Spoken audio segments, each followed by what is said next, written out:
All right. Good to go, Gavin. Perfect. So hey everyone, I'm Gavin. I'm a PhD candidate at UWA, and my project is entitled Enhancing the Clinical Applicability of Flash Proton Beam Therapy via the Incorporation of Temporal Radiobiological Effects into Monte Carlo Simulations. And my supervisors are Dr. Pedram Roshan-Fazard, Professor Martin Ebert, Professor Thomas Portfield, Professor Mark Reynolds, and Associate Professor Joshua Das. So I guess starting off with flash radiotherapy, which is one of the big aspects of my project. So for flash, we're looking at using ultra-high dose rates, so radiation above 40 gray per second, which is a lot higher than the typical conventional dose rates you see used clinically, which are less than usually about 0.03 gray per second. So well over 1,000 times the dose rate. So with these ultra-high dose rates, we see less normal tissue damage than conventional dose rates, which is kind of called the flash effect, and offers a large increase in the therapeutic index. So allows for higher doses to the tumour for equivalent tumour control. So if we want to achieve one level of tumour control, we can do so with less normal tissue damage, or for the same amount of normal tissue damage, we can achieve a higher tumour-cidal dose. So if we look at this graph here, you can see that in our shift from conventional to a flash dose rate, for any level of dose, we can then increase that therapeutic window and achieve a lower normal tissue complication rate for any given tumour control probability. So flash and ultra-high dose radiation isn't a new topic by any means. So it was first discovered in the late 1950s and early 1960s with a couple of papers there in America. However, due to the technology at the time, and it wasn't the lack of viability for any kind of ultra-high dose radiation, most of those research efforts were abandoned until Proton in 2014 in Switzerland. So they looked at the potential for dose sparing of healthy tissue and kind of revived the ultra-high dose rate radiation scene. So since then, there's been quite a lot of papers, especially in vivo studies, that have demonstrated the flash effect.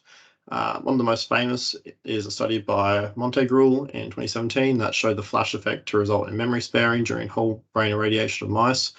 And this kind of is a good example of some of the benefits that flash can produce. So as well as just the reduced chances for any secondary cancers to form, we also have these kind of more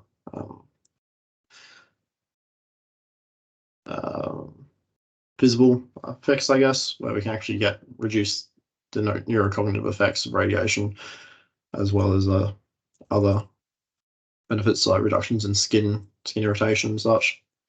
So in 2019, the first patient was treated. So that was again in Switzerland. And this saw a 79-year-old patient with recurring T-cell cutaneous lymphoma that was treated several times previously with conventional dose rate electron therapy to without substantial tumour control. So the tumour was recurring consistently. However, with a flash electron treatment using 167 gray per second, this resulted in complete tumour shrinkage, and also a quite substantial reduction in the skin effects produced. So you can see the image on the right here shows the skin of that patient. So you can see there's some hyperpigmentation present after treatment. It's fairly minor, all things considered, and quite an improvement on the previous conventional dose rate treatments. So there's a number of theories as to how the flash effect occur, and I think I should preface this by saying there's no real conclusive argument here, so there's still a lot of debate as to what the underpinnings are. So two of the most popular theories, however, are oxygen depletion and interactions, which also happen to be two of the more easily computatable theories and can actually be done in Monte Carlo reasonably easily. So the first is oxygen depletion. So that sees the the effect of local transient hypoxia and how that works into reducing normal tissue damage. So typically we'd see water radiolysis occur and the creation of these free radicals, which can then go and bind with our DNA, cause a single strand break, which is typically easily repairable if there's no oxygen to fix onto it. But under oxygen fixation, if that oxygen does come and bind to that site, that can only be repaired and the cell will commit apoptosis and die, increasing that tissue damage. So using ultra-high dose rates, we can deliver those doses in about a microsecond or so. So reoxygenation is in the order of half a second. So this means that by delivering this dose substantially quicker than oxygen can flow back into the area, we can create that local transient hypoxia and complete oxygen depletion, thus reducing our normal tissue damage. Intertrack interactions or track-track interactions are one of the other theories. So this looks at the increased temporal density of tracks that comes with ultra-high dose rate radiation. So with conventional dose rates, we see a very low temporal density. So I guess while it is possible for tracks to interact, the likelihood is near zero, and a couple of papers have shown that already. So when we move to that ultra-high dose rate radiation, these tracks now have a much higher temporal density and much more likely to interact with one another. So we have these reactive oxygen species, which are again formed through water radiolysis, but are a subset of the free radicals. So these can be produced by the individual tracks, and under conventional dose rates, these would simply go and bind with your DNA and cause damage or whatever. But with ultra-high dose rates, there's now quite a high probability of recombination. So these reactive oxygen species, which are quite damaging, can now go and combine together to form non-reactive species, which don't bind with our DNA. So this quite substantially reduces the number of radicals that are actually causing normal tissue damage.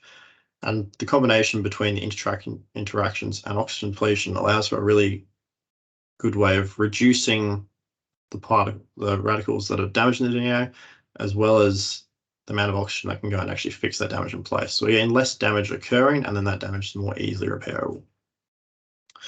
So those are the combination of these two, I think, is the most likely of the theories I've seen currently.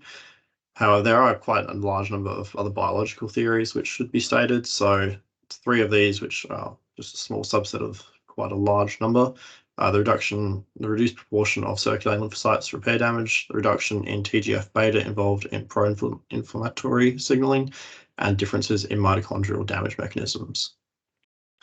So these obviously can't be simulated in Monte Carlo particularly easily, so kind of outside the scope of this project, but may play a component and definitely complicate the simulation process, I would say. So if we then move on to looking at proton beam therapy, so this uses high-energy particles, protons of course, that deposit a large proportion of their energy at the Bragg peak with almost no deposition after this point. So if we look at this graph, the depth dose curve here in the lower right, you can see that in comparison to electrons and photons, our protons have a very low buildup dose deposition, as well as almost no dose deposition after the Bragg peak. So we get this really well localized energy deposition. So it makes it very ideal for treating kind of deep targets or near organs at risk. So protons found a lot of use in the treatment of head and neck cancers, ocular cancers, lung, prostate, spine. So anything that's deep within the body where a typical VMAT treatment would result in quite a large dose to the body, or where that more localized dose of the Bragg peak is preferred to reduce any kind of damage to organs at risk. Similarly, it's also found a lot of use in paediatric brain cancer treatments where the damage to the child's brain under low LET particles can cause quite substantial neurocognitive decline, whereas we really reduce that by localizing our dose to just the tumour site with proton. So I guess that begs the question of why we're not using Proton more often. Well, I guess the big answer here is money for the most part. So a typical 4-bunker, 4-room Proton center has usually cost around the order of 100 to 300 million USD. So that obviously is quite unobtainable compared to the 5 million or so US you'd be paying for a single LINAC room. So just really increasing your cost quite substantially to move to Proton. However, with the emergence of single room treatment facilities, you're looking at more so around the 40 million US dollars. So this really reduces the cost quite substantially and has made it a lot more accessible for facilities to start introducing. So we've seen quite a large increase in the number of Proton facilities worldwide. So in 2003, we were looking at about 25, which then almost doubled to 45 in 2013, and then almost tripled again in 2023 to 124 Proton centers worldwide. So we are seeing this almost exponential increase in Proton centers available, and I'm hoping this will continue in the future. And we currently have the first Australian Proton Centre being built in Adelaide at the moment at the Australian Bragg Centre for Proton Therapy and Research. So this should hopefully be complete in 2025. So if we combine the two of these together, so Proton and Flash, we have the potential for quite a large amount of normal tissue dose sparing. So if we look at this example, so looking at the treatment of a brain tumor, so for photons, we obviously have a very large treatment with a single beam, of course, very large amount of dose before the tumor, as well as quite a substantial amount after as well. But in the shift to Proton, we then get a much better localization of dose around the tumor with almost no dose after the tumor, although still some substantial dose beforehand. And then with Flash Proton, we still maintain that zero dose after or near zero dose after the tumor, but we have a much lower dose before the tumor. So again, this is particularly useful for paediatric patients, in the case of brain tumors at least. So really reducing that neurocognitive decline that can be experienced. So Flash Proton really combines the tissue sparing potentials of both Flash and Proton, and has actually already seen its first human trial conducted last year by Massier et al. So this saw 10 patients with 12 bone extremity bone metastases sites between them. So these are treated with between 51 and 61 gray per second, 8 gray single fractionations.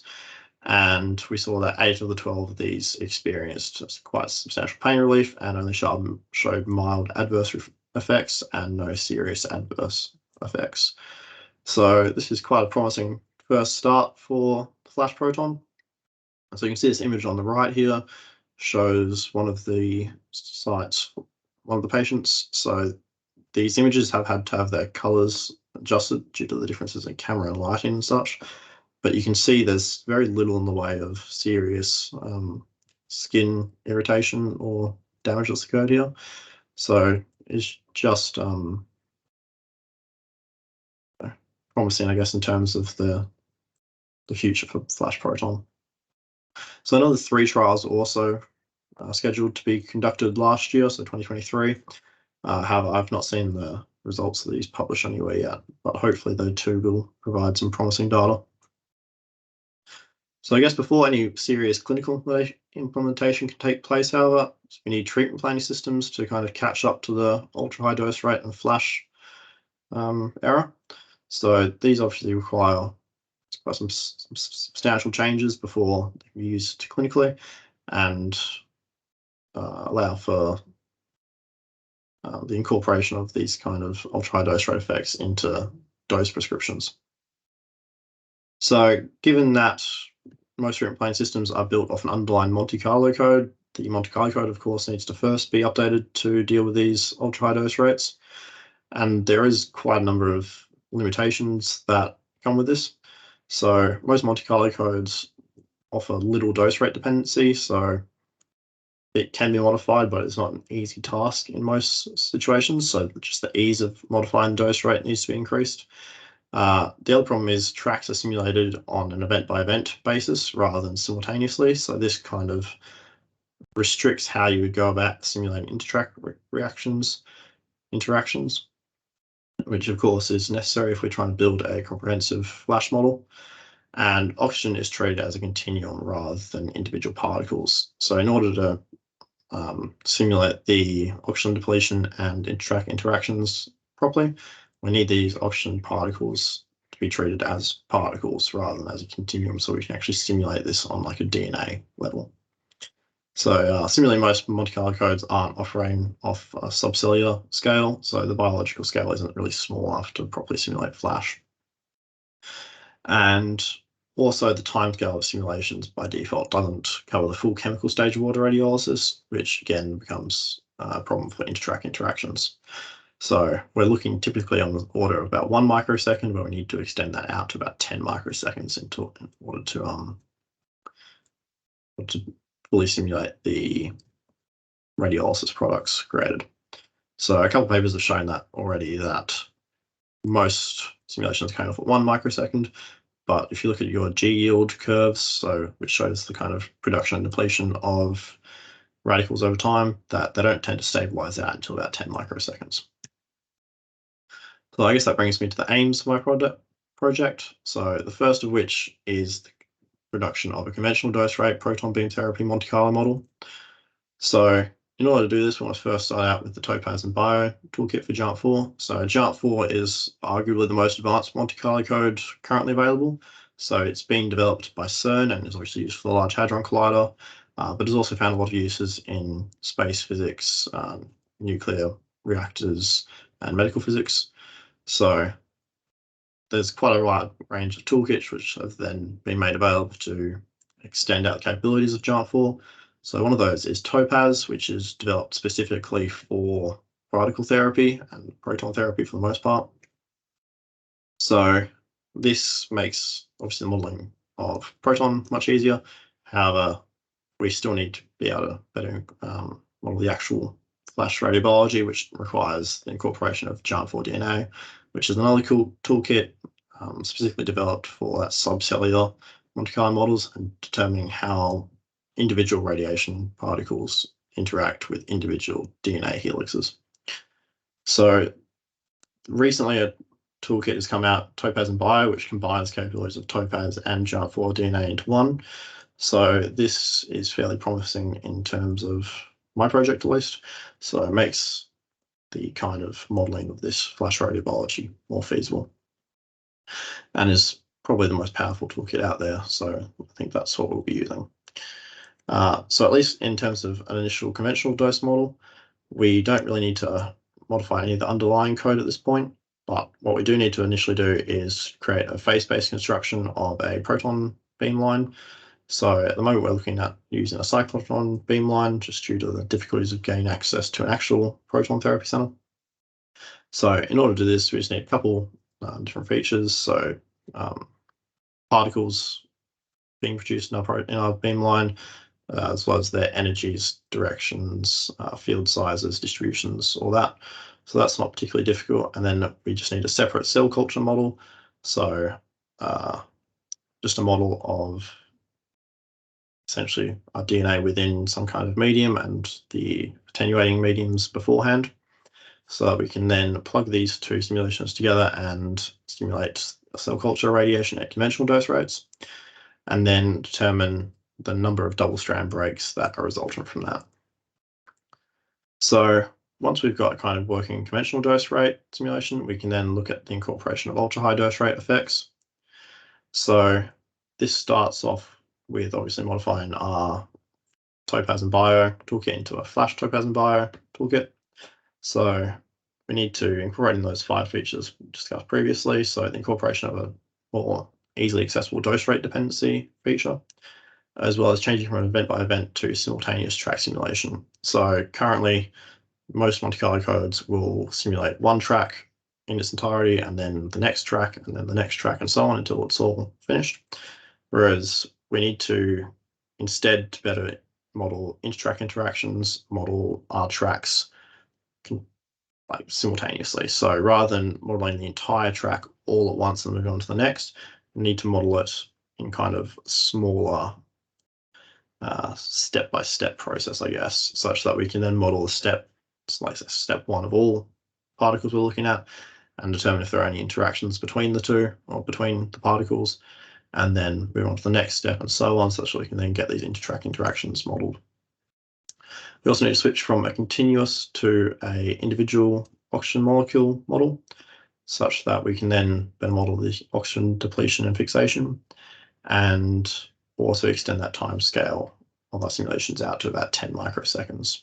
And then hopefully we should be able to, using the Topaz and Bio toolkit, model the DNA damage at a much subcellular level and actually determine how this flash effect is resulting in differences in double-strand breaks and resultant cell death. So here we don't really need any different changes to the cell culture model. However, we do need some modification to the phase space construction, mainly in terms of that dose rate dependency and increasing from a conventional dose rate to an ultra-high dose rate, so above 40 gray per second. And then running that simulation again to reduce the number of double-strand breaks resultant on this ultra-high dose rate radiation. From there, we then need to validate both the conventional and ultra-high dose rate models against experimental results. So we need to actually physically irradiate cell cultures under a cyclotron beamline. So as I said before, gain access to an actual proton therapy center would be ideal. So a cyclotron beamline here, used for nuke med production, is a much lower energy than a clinical cyclotron would be. However, the energy doesn't appear to be a particularly large factor in the flash effect. So as long as we've still got these same particles operating at ultra-high dose rates, we should still be able to get usable results from this. So in order to do that, we've got to look at five main features. So we're trying to examine the number of cell deaths under total dose rate, total dose between about 8 and 20 gray. So I think it should be stated here that there is some debate as to what total dose at which oxygen depletion occurs. So some papers have suggested there's actually a little under 32 gray, and then others have suggested there's a little under 100 gray, whereas a number of papers have also suggested between 8 and 20 gray you can achieve complete oxygen depletion. So there may need to be some tuning of that number, but I think it's a good starting point. We also need to look at dose rates between about 40 and 100 gray per second, pulse lengths between 1 microsecond and half a second, total exposure times between 10 microseconds and half a second, and oxygen tensions between 2 and 9%. On oxygen tensions, there is also some papers that suggest a much lower oxygen tension of 0.01%, for example, or that very sub 1% can actually increase the flash effect. So there could be some reason in investigating that as well. However, that is outside of kind of an in vivo experiment and unlikely to be useful clinically. And again, a lot of papers have also looked on the other end of the spectrum at those kind of 20% oxygen tensions and found very little use there.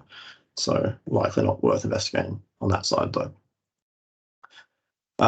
So we're looking at getting approximately 500 data points to do this. So this would be one of the larger flash data sets available if we can do it. So as well as providing a good basis to compare our results from, it also allows for a potential machine learning method later on if the ultra-high dose rate model, Monte model, isn't as feasible as first hoped. So from that point, we can then take the simulated double-strand breaks and estimate resultant cell death from our model, and then compare with the measured cell deaths within the cell cultures to try and determine how well our Monte Carlo model is actually comparing with these actual experimental results. So on the right here, I've just pictured a prototype, definitely scaled up cell culture adapter for a cyclotron, or applicator for a cyclotron. So there's a couple of different pieces here, but this will just sort of be the kind of prototype piece we're using to actually take these measurements off the cyclotron beamline. So you can see this first large piece on the left just bolts onto the applicator, onto the cyclotron, is then followed by another large piece that's just filled with film for dosimetric measurements. And then we've got the 3 cyclotron cell culture inserts after that. So these can hold our cell cultures as well as film more dosimetric comparison results, as well as actually just the irradiation of these cell cultures. So once we've got our model validated, we can then move into the production of a treatment planning system from our Monte Carlo model. So while Jump 4 and the Topaz and Bio toolkit are probably the most powerful Monte Carlo codes we can use in this situation, they're not particularly useful in terms of the translation into a treatment planning system. So that would be basically another PhD project in itself. So instead, we're looking at using MC Square. So that's a many-core Monte Carlo code written specifically for proton beam therapy and can be easily integrated into its associated open source treatment planning system, OpenTPS. So this is substantially easier than trying to build our own treatment planning system from scratch, and is actually made specifically for easy customization. So all we need to do really is translate the results from our Topaz and Bio code into MC Square, which should be reasonably doable. And from that point, we can then almost instantly jump to a working treatment plan system. I think it should be noted, though, that the Monte Carlo code should ideally stimulate well the oxygen depletion and interaction theories. However, it obviously can't account for the biological mechanisms that some papers suggest may be the causes of the flash effect. So it's unlikely to provide perfect results, even in the best case scenario, but I do think it's an important step in the move towards a more clinically relevant treatment plan system. So, as I mentioned a little bit ago, there is the potential for Monte Carlo code with the ultra high dose rates features not to work particularly well at all. So we do have an alternative pathway for the use of machine learning model in this project to try and simulate the effects of these ultra high dose rate and flash effects within a Monte Carlo code without having to directly simulate the damage on like a DNA level. So this only really changes steps 2 and 3 largely, and uses the machine learning model, of course, to try and get around any limitations we might face with Monte Carlo model. So in aim 2, after gathering our data, our experimental data, we'd then be looking at using machine learning models to try and compute the different parameters into the effects on normal tissue damage. So obviously it's difficult to say what kind of model would be best suited without actually having to obtain the data yet. However, ideally we'd be looking at a regression model, which is part of the reason we want to obtain 500 results, as well as creating a large data set. It does allow the potential for a machine learning model to be introduced. But if that isn't enough, we could also look at a classification model with binning. Again, an ensemble method is likely to be the most useful here. However, what we're really looking at is trying to get a white box model so we can actually determine exactly which features are the most important and more easily translate our machine learning model into a Monte Carlo code. So once we then have this machine learning model, if we need it, that can then be incorporated into a Monte Carlo code just through the addition of our dose rate parameter, and then fitting this machine learning model to the total dose rate, dose rate, total exposure time, pulse length, and oxygen tension features, and then using those to predict our double strand breaks. From there, we'd obviously need to validate the model again. So we once again need to use the experimental data we gained beforehand, but since we've also trained the model on this data set, we need to exclude a set for testing and then look at if we're actually getting any accurate predictions of our cell deaths or double strand breaks from this machine learning Monte Carlo modification.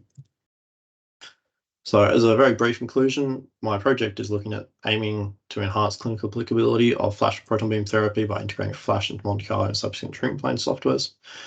It also looks at bridging the gap in academic flash research and its implementation into clinical software, and allows for clinicians and researchers to better assess the viability of flash and proton beam treatments. So I think that's all I've got to say. So thank you for listening. And if you've got any questions, please let me know.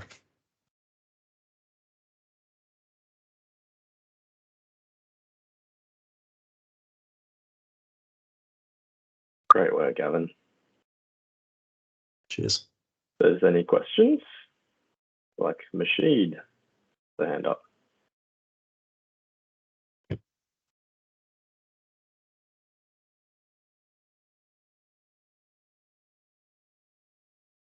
Mashid, did you have a question? Mashid, you Sorry, I was on mute. Thanks, Gavin. That was fantastic. My question is, because when you have different manufacturers, you have slightly different geometry, and the building of the system would be slightly different. So do you know which model you're using? Because we don't have one available in Perth. Yeah. So it's hard to say which model would be the easiest to gain access to at the moment. So that's still to be decided. I don't think there should be too much variance in the radiobiology, at least between the different models. So as long as we can gain access to the phase-based construction parameters for one, we should be reasonably good to go. But yeah, we definitely nice to have access to at least a couple of different manufacturers' data sets to compare to. Yes, because that would affect everything if they give different results, because you need to have access to their commissioning data to compare, and then so that has not been determined yet. No, actually getting data sets for this has been a lot more difficult than first anticipated, that's for sure. Let me just explain a little bit more. Mashid, the beam for proton is pencil beam, and it's monoenergetic. So they shouldn't be that different. That's right. So it's not like a LINAC with different configurations or different types of unispectral. It's very simple. Pencil beam, 1 millimeter diameter, and monoenergetic. Yeah, that makes sense. Thank you. So then, Gavin, the other concern is, how are you planning to do all of that in your limited PhD time? Because it's a lot of work to do. Yeah. It'll take a while, and we definitely won't be sleeping much for the next 2 years. But I think it's doable. The translation from the Monte Carlo code to the treatment planning system, I don't think will be a particularly tenuous task. I think that should actually be reasonably quick. It's just the gathering of the data and the initial ultra high dose rate implementation will be it will take a while, but I think it should be doable, especially now with the introduction of ChatGPT. A lot of the coding will be able to be sped up a lot more quickly.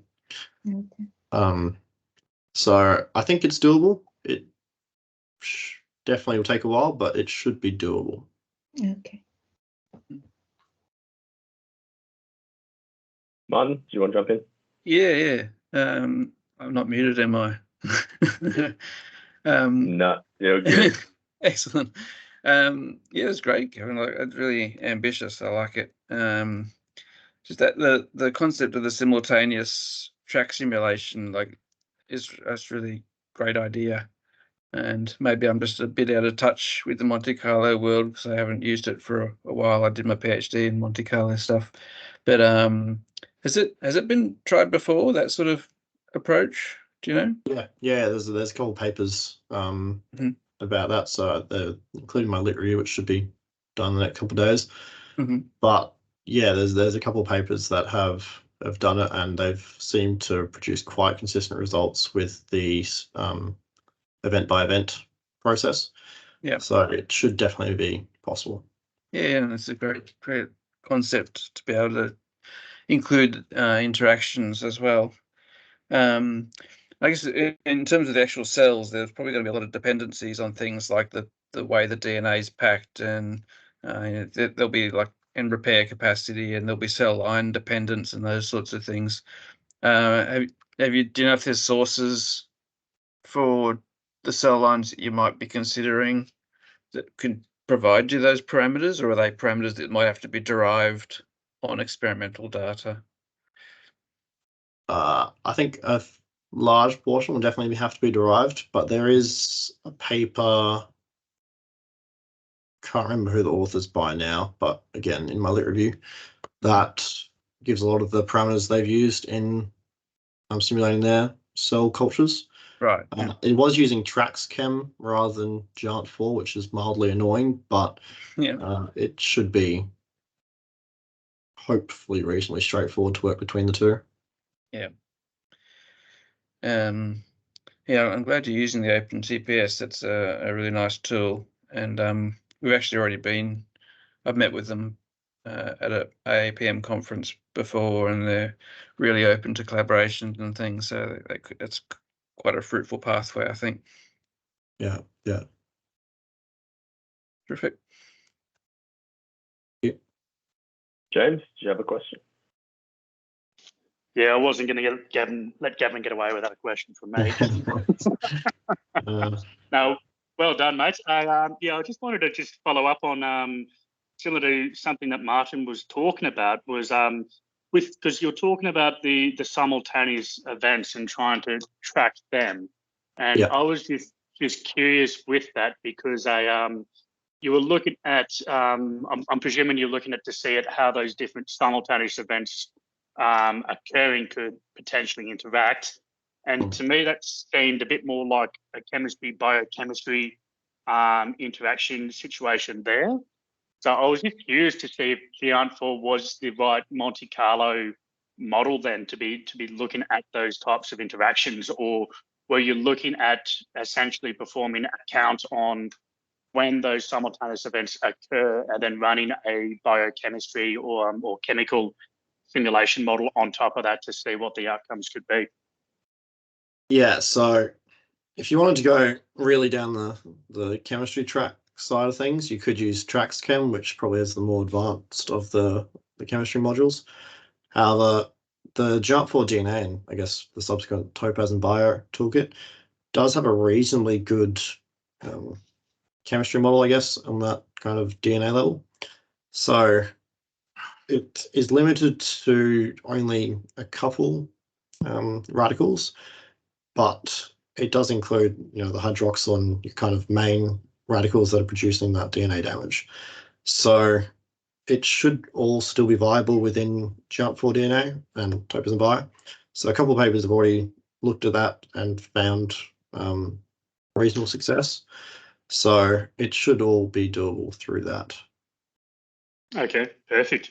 And then I had another question in terms of, did you explore potentially the fast simulation toolkit option in Giant4 versus this utilization of Topaz? Or is that fast simulation a feature which Topaz already uses? In earnest, I'm not familiar enough with the Laplace functions to... Not the fast, sorry, fast, F-A-S-T, the fast simulation. So I was just curious because there's a simulation toolkit within Giant4 where you can kind of prescribe what the dose is going to be to that region if we already know what that phase, what that data is going to be, and there's that option to explore further detail into that with the DNA and whatnot, which is commonly used in that medical space. So I was just curious if you had explored that option as well. I haven't looked at that. It's probably definitely worth looking into, but none of the papers I've read at this stage have mentioned it. So definitely worth looking into, but it's not something I've seen yet. Yep, no, that sounds good. That's pretty much all I had. Brilliant, cheers. Any other questions for Gavin?